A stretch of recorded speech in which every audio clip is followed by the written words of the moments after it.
अस्सलाम वालेकुम स्टूडेंट्स, उम्मीद है आप सब खैरियत से होंगे।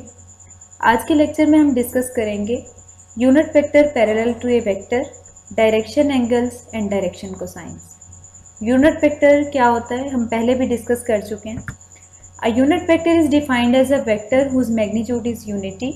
Unit vector of a vector v is written as v hat and is defined by v hat equal to v divided by v magnitude। Means ऐसा वेक्टर जिसकी लेंथ इक्वल टू 1 हो वो यूनिट वेक्टर होता है।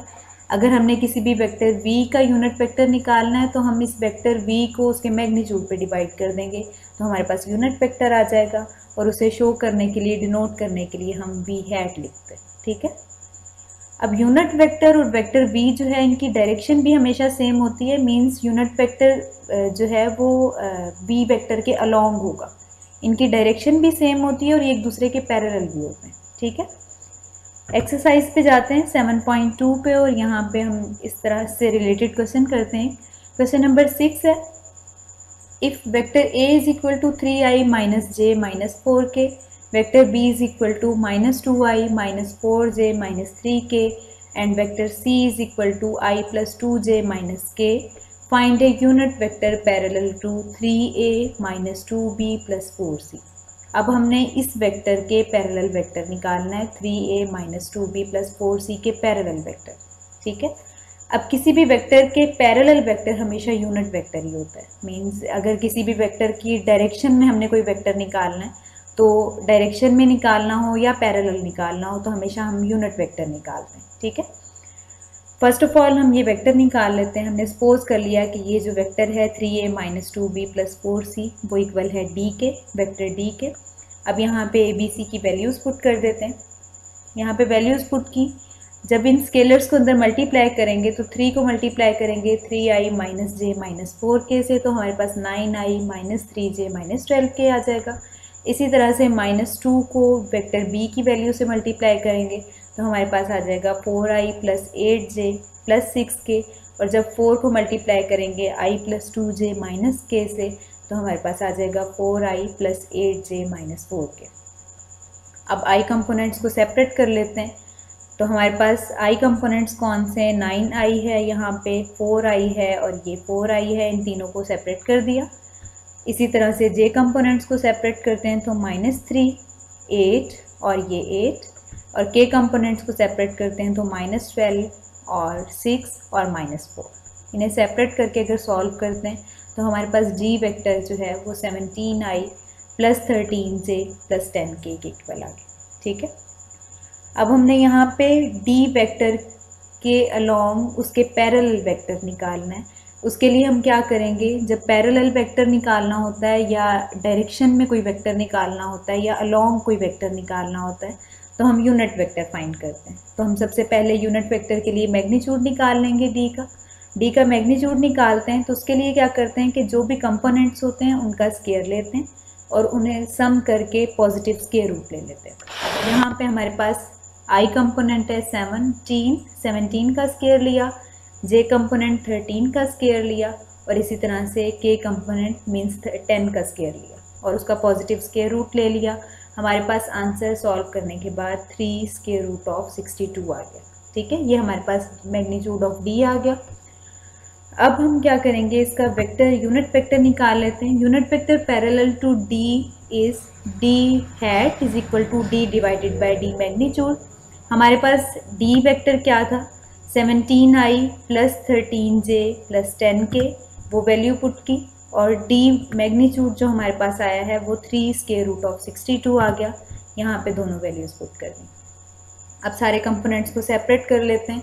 जब i component को separate करेंगे तो हमारे पास आ जाएगा 17 divided by 3 square root of 62 और इसी तरह से j कंपोनेंट को सेपरेट करेंगे तो 13 divided by 3 multiply square root of 62 आ जाएगा और जब k कंपोनेंट को सेपरेट करेंगे तो 10 divided by 3 square root of 62 आ गया। ये हमारे पास d वेक्टर d हैट आ गया। Means unit vector along vector d आ गया, पैरेलल टू वेक्टर d, यही रिक्वायर्ड वेक्टर। ठीक है। एक क्वेश्चन और कर लेते हैं। क्वेश्चन नंबर 7 का फर्स्ट पार्ट है, find a vector whose magnitude is 4 and is parallel to 2i minus 3j plus 6k। अब इस केस में हमने ऐसा वेक्टर निकालना है जो इस वेक्टर के पैरेलल है 2i minus 3j plus 6k के पैरेलल होने के साथ उसका मैग्नीट्यूड लेंथ भी 4 है। ठीक है, फर्स्ट ऑफ ऑल इस वेक्टर को सपोज कर लेते हैं कि v के इक्वल है, v equal to 2i minus 3j plus 6k आ गया। अब इसका जब यूनिट वेक्टर निकालेंगे, पैरेलल दिया हुआ है तो इट मीन्स यूनिट वेक्टर निकालना है। यूनिट वेक्टर के लिए हम क्या करेंगे, मैग्नीट्यूड फर्स्ट ऑफ ऑल निकालेंगे, तो तीनों कंपोनेंट्स का स्केयर लेके सम कर देंगे उन्हें। तो यहाँ पे हमारे पास i कंपोनेंट है 2 का स्केयर लिया, j कंपोनेंट माइनस 3 का स्केयर लिया और k कंपोनेंट 6 का स्केयर लिया और उसका पॉजिटिव स्केयर रूट ले लिया। इसे सॉल्व किया तो हमारे पास 4 + 9 + 36 आया। यहाँ से आंसर जो है वो स्केयर रूट लेने के बाद v मैग्नीट्यूड जो है वो 7 आ गया।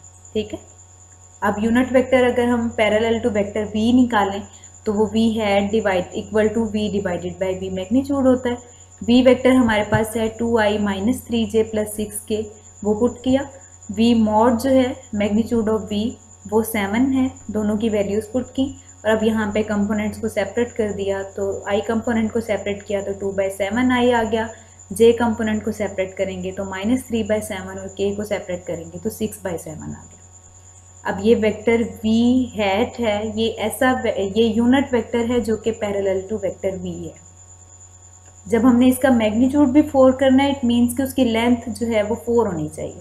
तो हम क्या करेंगे, जो गिवन वेक्टर निकाल चुके हैं हम उसको 4 से मल्टीप्लाई कर देंगे तो हमारे पास उसकी लेंथ इंक्रीज होके 4 हो जाएगी। ठीक है, यहाँ पे vector having magnitude 4 and parallel to v is 4v hat हो जाएगा। मीन्स जो यूनिट वेक्टर हम निकाल चुके थे वेक्टर v के पैरेलल, उसे 4 से मल्टीप्लाई करेंगे तो हमारे पास वो वेक्टर है 2/7i minus 3/7j plus 6/7k।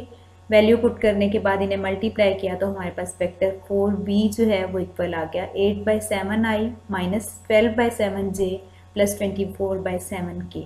यही रिक्वायर्ड वेक्टर है। ये ऐसा वेक्टर है जिसका मैग्नीट्यूड भी 4 है और पैरेलल टू वेक्टर v भी है। ठीक है, नेक्स्ट है डायरेक्शन एंगल्स क्या होते हैं।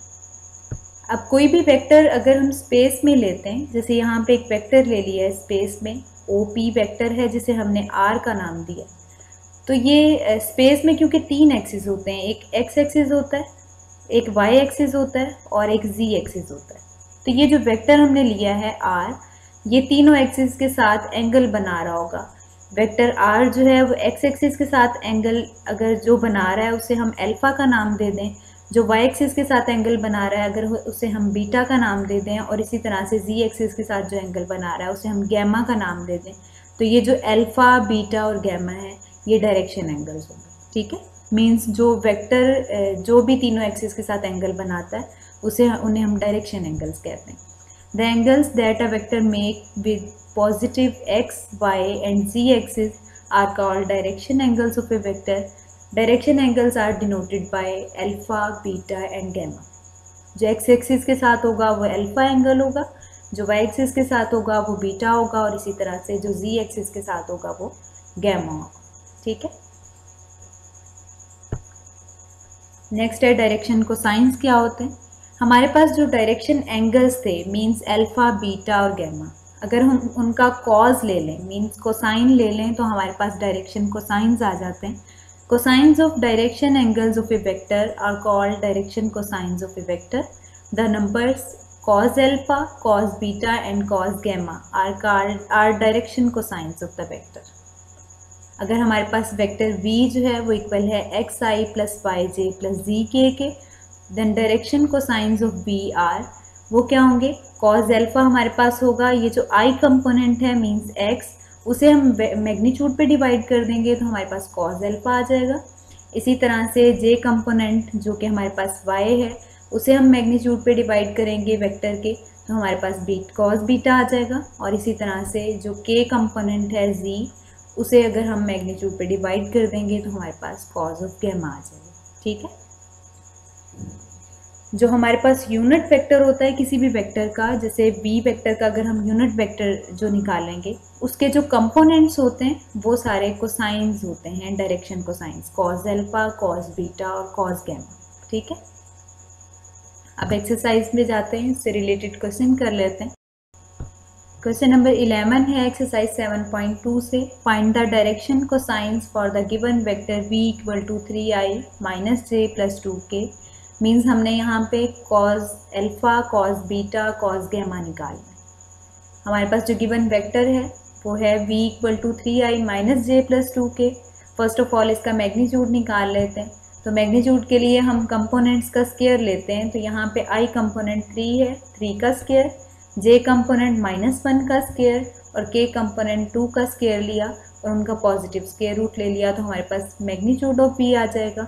इसे सॉल्व करते हैं तो v mod equal to square root of 14 आ गया। अब 1 बाय 1 डायरेक्शन को साइंस निकाल लेते हैं। सबसे पहले कॉस अल्फ़ा निकालेंगे जो कि x divided by v mod होता है। यहाँ पे x जो है वो i कंपोनेंट होता है, i कंपोनेंट मीन्स 3, ठीक है। तो यहाँ पे कॉस अल्फ़ा किसके इक्वल हो जाएगा, 3 divided by magnitude of v हमारे पास स्क्वायर रूट ऑफ 14 है। तो यहाँ पे वैल्यू पुट कर दी तो cos alpha 3 by square root of 14 आ गया। अब कॉस बीटा जो है वो y divided by v mod होता है। y यहाँ पे j कंपोनेंट है तो वो साइन के साथ लेंगे, -1 आ जाएगा। Cos beta equal to -1 divided by square root of 14। यहाँ पे स्क्वायर रूट ऑफ 14 जो है वो मैग्नीट्यूड ऑफ v है, ठीक है। इसी तरह से कॉस गैमा निकालते हैं तो वो इक्वल होता है z divided by magnitude of v। z यहाँ पे k कंपोनेंट होगा, k कंपोनेंट 2 है तो वैल्यू पुट की, कॉस गैमा इक्वल आ जाएगा 2 divided by magnitude of v हमारे पास स्क्वायर रूट ऑफ 14 है तो cos gamma 2 divided by square root of 14 आ गया, ठीक है। ये हमारे पास तीनों डायरेक्शन को साइंस हैं, 3 by square root of 14, -1 by square root of 14 और 2 divided by square root of 14। The direction cosines of v are 3 by square root of 14, -1 by square root of 14 and 2 by square root of 14। अब हमारे पास एक result है कि जो direction को science होते हैं उनके स्क्वायर का सम जो है वो इक्वल टू 1 होता है, ठीक है। Cos square alpha plus cos square beta plus cos square gamma जो है वो हमेशा इक्वल टू 1 होता है। हमने यहाँ पे ये प्रूव करना है। फर्स्ट ऑफ ऑल एक वेक्टर सपोज कर लेते हैं कि वेक्टर v हमारे पास xi plus yj plus zk के इक्वल है। अब जब डायरेक्शन को साइंस निकालने तो उसके लिए सबसे पहले हमें मैग्नीट्यूड निकालना पड़ता है। मैग्नीट्यूड निकालेंगे तो कंपोनेंट्स का स्क्वायर लेंगे तो हमारे पास x square plus y square plus z square हो जाएगा, उसका पॉजिटिव स्क्वायर रूट ले लेंगे, ठीक है। फर्स्ट ऑफ ऑल अब उसके डायरेक्शन को साइंस निकाल लेते हैं। कॉस अल्फ़ा हमारे पास x divided by magnitude of v होता है। यहाँ पे मैग्नीट्यूड ऑफ v इक्वल है square root of x square plus y square plus z square. तो कॉस अल्फ़ा इक्वल आ जाएगा x divided by square root of x square plus y square plus z square. इसी तरह से cos beta निकालते हैं तो वो इक्वल होता है y divided by magnitude of v। यहाँ पे वैल्यू पुट करेंगे मैग्नीट्यूड ऑफ v की तो cos beta equal to y divided by square root of x square plus y square plus z square आ जाएगा। थर्ड डायरेक्शन को sign निकालेंगे जो कि कॉस गैमा है, वो इक्वल होता है z divided by magnitude of v। तो वैल्यू पुट करने के बाद कॉस गैमा जो है वो इक्वल आ जाएगा z divided by square root of x square plus y square plus z square. अब इस स्टेटमेंट की लेफ्ट हैंड साइड कंसीडर कर लेते हैं और उसे equal to right hand side prove कर देते हैं। लेफ्ट हैंड साइड हमारे पास है cos square alpha plus cos square beta plus cos square gamma. इनकी वैल्यूज़ पुट करते हैं। यहाँ पे हमने कॉस स्क्वायर अल्फ़ा की डायरेक्ट स्क्वायर लेने के बाद अगर वैल्यू पुट करें तो जब कॉस अल्फ़ा का स्क्वायर लेंगे तो यहाँ पे एक्स स्क्वायर आ जाएगा और जो नीचे स्क्वायर रूट है ये ख़त्म हो जाएगा स्क्वायर की वजह से। तो हमारे पास x square divided by x square plus y square plus z square आ जाएगा। इसी तरह से कॉस स्क्वायर बीटा भी हमने स्क्वायर लेने के बाद पुट किया तो y square divided by x square plus y square plus z square हो गया। और कॉस स्क्वायर गैमा उसका स्क्वायर कॉस गैमा का लेते हैं तो हमारे पास z square divided by x square plus y square plus z square हो गया। तीनों का एलसीएम लिया तो सेम वैल्यूज़ आ गई। इनको कैंसिल करेंगे तो हमारे पास आंसर इक्वल टू 1 आ गया जो कि राइट हैंड साइड है। तो प्रूव हो गया कि cos square alpha plus cos square beta plus cos square gamma equal to 1 होता है। अब इसका मतलब ये है कि किसी भी एक वेक्टर के जो डायरेक्शन कोसाइंस हैं उनका अगर हम स्क्वायर लेके सम करें तो आंसर हमेशा इक्वल टू 1 होगा। ठीक है, अब इससे रिलेटेड क्वेश्चन कर लेते हैं। एक्सरसाइज पे जाते हैं। क्वेश्चन नंबर 12 का फर्स्ट पार्ट है, which of the following triples can be direction angles of a single vector. अब हमारे पास 3 एंगल्स दिए हैं, हमने ये चेक करना है कि ये जो तीनों एंगल्स हैं ये एक वेक्टर के डायरेक्शन एंगल्स हैं या नहीं हैं। और उसको चेक करने का यही तरीका है कि हम इनके जो भी रिजल्ट प्रूव किया था उसमें वैल्यू पुट करें। अगर आंसर 1 आ जाएगा तो इट मीन्स कि हमारे पास जो हैं ये तीनों एंगल्स एक ही वेक्टर के हैं डायरेक्शन एंगल्स। और अगर आंसर 1 के इक्वल नहीं आएगा इट मीन्स कि ये सिंगल वेक्टर के डायरेक्शन एंगल्स नहीं हैं। ठीक है, फर्स्ट ऑफ ऑल इन तीनों एंगल्स को सपोज कर लेते हैं कि फर्स्ट एंगल जो है वो अल्फा के इक्वल है, सेकंड एंगल बीटा के इक्वल है और थर्ड एंगल गैमा के इक्वल है।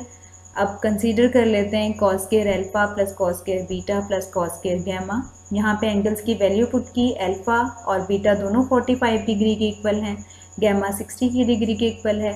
तो यहाँ पे उनकी वैल्यूज़ पुट करने के बाद, क्योंकि कॉस 45 1/√2 होता है तो उसका स्क्वायर हो गया, कॉस 45 यहाँ पे भी 1/√2 का स्क्वायर हो गया, और कॉस 60 जो है वो 1/2 के इक्वल होता है तो उसका स्क्वायर ले लिया।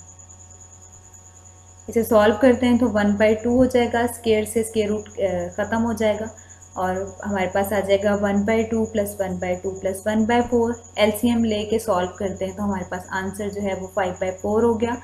और ये जो कि इक्वल टू 1 नहीं होता तो हमारे पास क्या प्रूव हो गया कि cos square alpha plus cos square beta plus cos square gamma not equal to 1 आया है। इसका मतलब क्या है कि सिंगल वेक्टर के डायरेक्शन एंगल्स नहीं हैं। ठीक है, therefore given angles are not direction angles of a single vector. अगर ये इक्वल टू 1 आ जाता तो इट मीन्स कि ये गिवन एंगल्स जो हैं वो डायरेक्शन एंगल्स सिंगल वेक्टर के ही हैं। ठीक है, अब ये असाइनमेंट है एक्सरसाइज 7.2 से। क्वेश्चन नंबर 5 है, find a unit vector in the direction of vector v। अब यहाँ पे डायरेक्शन में कोई वेक्टर अगर निकालना है तो इसका मतलब क्या है, सिंपल आपने यूनिट वेक्टर निकालना है। v वेक्टर गिवन है, आपने यहाँ पे v हैट निकालना। ठीक है, इन दी डायरेक्शन कहा हो, पैरेलल कहा हो या अलोंग कहा हो, इसका मतलब यही है कि आपने यूनिट वेक्टर फाइंड आउट करना है। क्वेश्चन नंबर 7 है, find a vector whose magnitude is 4 and is parallel to 2i - 3j + 6k। यह भी लेक्चर में किया है। सेकेंड पार्ट है, magnitude is 2 and is parallel to -i + j + k।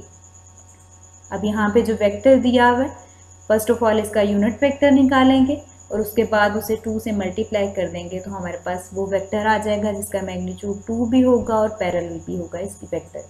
ठीक है, 11th क्वेश्चन है, find the direction cosines for the given vector.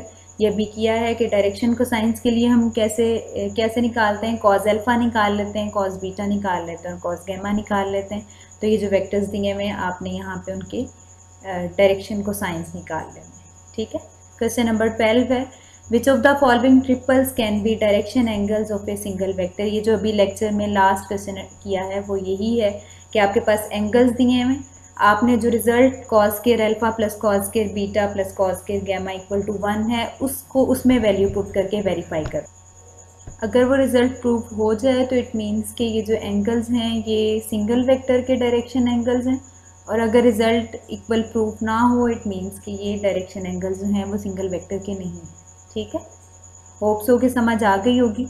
अगर कोई प्रॉब्लम हो तो आप व्हाट्सएप ग्रुप में डिस्कस कर सकते हैं, या आपकी असाइनमेंट जो है ये आपने मुझे फ्राइडे तक सबमिट करानी है। ठीक है, थैंक यू, अल्लाह हाफिज़।